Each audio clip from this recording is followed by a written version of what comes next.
All right, thank you, Coach Curley. So the first thing is congratulations on all the awards that you and your team won at state, including a state champion in the girls 2 mile Amelia Anderson.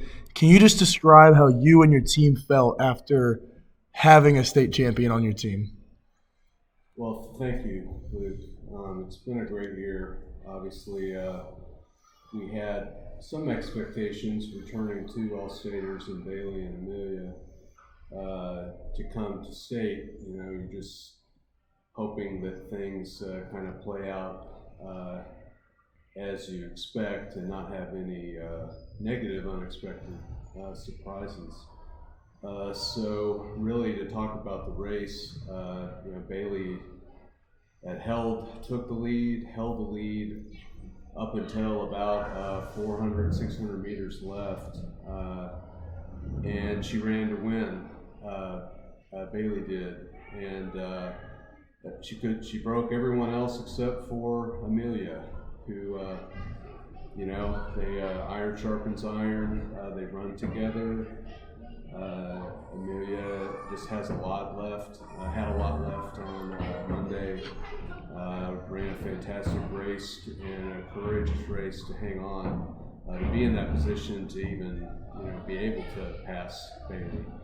And Bailey, and so it's an awesome accomplishment for Amelia. Obviously, we're very thrilled for her, and I'm also very proud of Bailey's performance. As I said, she ran to win the race, and third place is a great honor. She finished third last year, and so for both of them coming back next year, it's going to be really exciting. So your girls' team finished the highest that it's ever finished before, with winning second place overall as a team. Like you said, you're led by your top two runners, and you keep the majority of your girls' team. How do you feel about your team moving forward and your chances, once again next year? Like I said, we felt pretty good. You're returning two All-Staters, so we figure we're probably going to be in the mix for one of the places up there, if not number one. And as I tried to research, St. Paul has won, Shining St. Paul's won at least nine straight girls TAPS 2A titles. So returning, that's top of mind for me as we return our top five runners.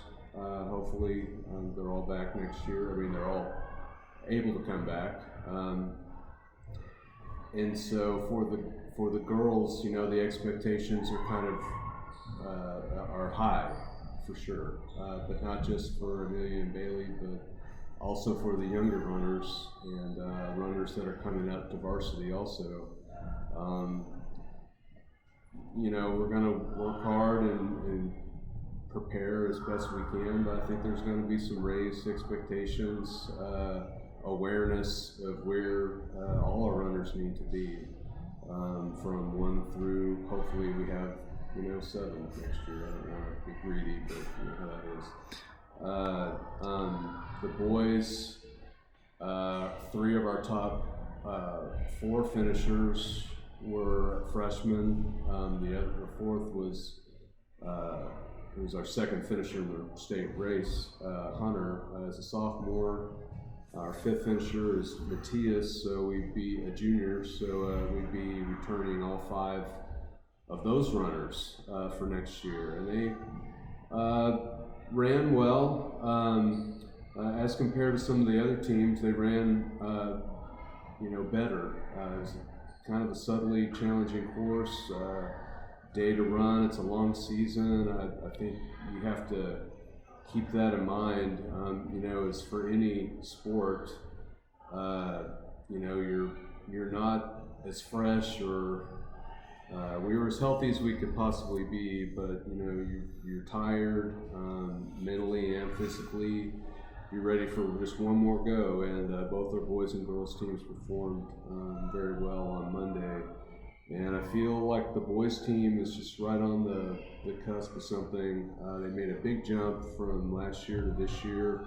We only had two guys, two runners, Dominic and Dominic Lampo and Hunter Hancock returned from last year's team. So it was kind of like, we weren't really sure. I knew we'd have the numbers, but would we have a team? And it turned out we had a very balanced team, a lot of potential.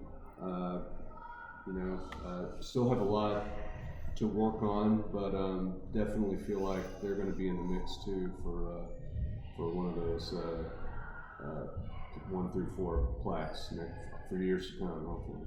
So bringing back this many people from your guys' team and your girls' team, what do you think can be said about the cross-country program next year? Well, I think we're getting a little more traction and exposure, more buy-in from parents and awareness around the school. We practice early mornings. Our meets are early Saturday mornings.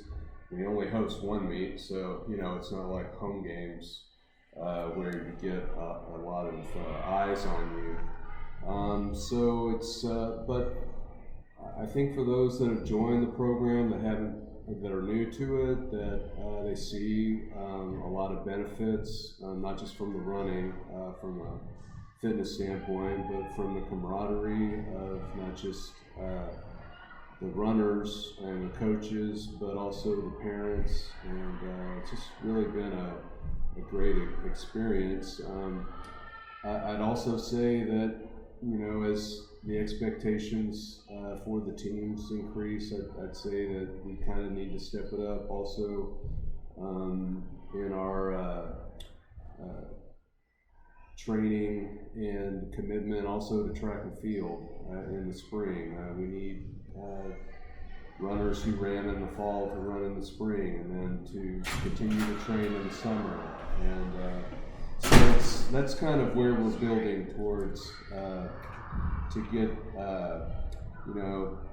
just where it's not, it's something that they can kind of do on their own, but it's something that they want to do, because, hey, this is good for me. I'm going to stay fit. I'm going to be ready.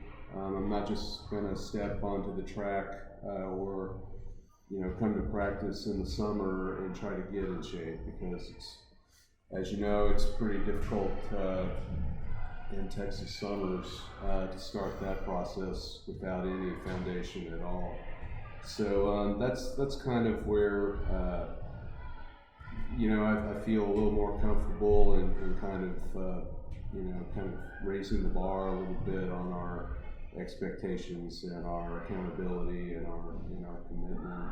Obviously, we're seeing great results, so why not just push through and see where this can go? I'm really excited about all athletics at Allen Academy, and I feel like that's kind of the direction all the sports are going in. So we want to be right up there with, have as much success as we can.